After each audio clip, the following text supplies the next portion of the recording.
মুখ্যমন্ত্রীর সতর্কবার্তার পরেও জমি দখলের অভিযোগ।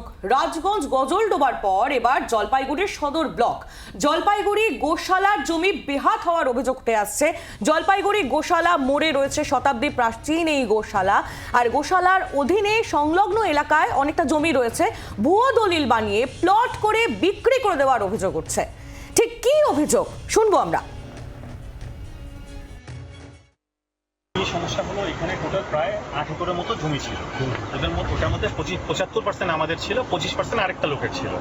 উনি নিজের জমি বেচেছেন, বেচতেই পারেন। উনি যাদেরকে বেচেছেন ওনারা এখনো এই জমিটা ভাগ ভাগ করে বেঁচে যাচ্ছে। আমাদের জমি শুদ্ধ ওরা বেঁচে দিচ্ছে জায়গাটা। মানে এলার যখন আমরা দিতে যাচ্ছি, এলারে দেখি আমাদের জমির উপরে অন্যের নাম চলে এসছে, এলার ইস্যু হয়ে আছে। কিন্তু এখানে অনথরাইজভাবে একটা বন্ডিও করা হয়েছে। যখন কমপ্লেন জানানোর পরে আমরা এখানে 144 ধারা করছিলাম, সেই বোর্ডটা নিয়ে কেউ এখান থেকে ফেলে দিয়েছে, আর এখানে ওই বোর্ডটা এখন নাই। অ্যাডমিনিস্ট্রেশনকেও এখানে কেউ মানছে না। বিএলআরও তুহিন বিশ্বাস তিনি কি বলছেন এই গোটা ঘটনা, এই অভিযোগ প্রসঙ্গে শোনাবো।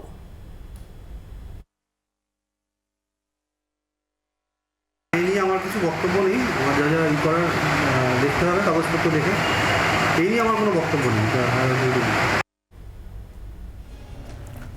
কোনো বক্তব্য রাখতে চাইছেন না বিএলআরও। স্থানীয় বাসিন্দারা তারা কি বলছেন শুনুন।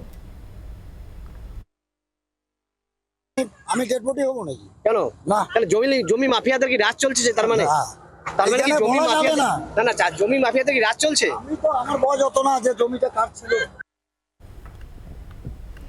জলপাইগুড়ি সদর ব্লকে গোশালা, এই গোশালার নিয়ন্ত্রণে থাকা, তাদের অধীনে থাকা জমি, সেই জমি বিক্রি হয়ে যাচ্ছে। ভুয়ো দলিল বানিয়ে প্লট করে বিক্রি হয়ে যাচ্ছে গোশালার জমি।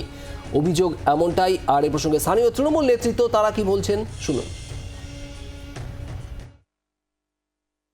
এইসব বিভিন্ন সময় জলপাইগুড়িতে অনেকেই কাজ করে গেছেন, তারা হয়তো এখান থেকে বদলি হয়ে গেছেন। সেই সময়ের যে জায়গাগুলো আমি বলছি না, সেই সময়েও কিন্তু এরকম যে ঘটনাগুলো ঘটেছে, সেটার পদক্ষেপ যখন এখন নেওয়া হচ্ছে তখন দেখতে পাওয়া যাচ্ছে এগুলো হচ্ছে। এগুলো যে একদিনে তৈরি হয়েছে ও একদিন নতুন করে আজকে তৃণমূলের সরকার এসছে তারপরে হয়েছে এরকম নয়।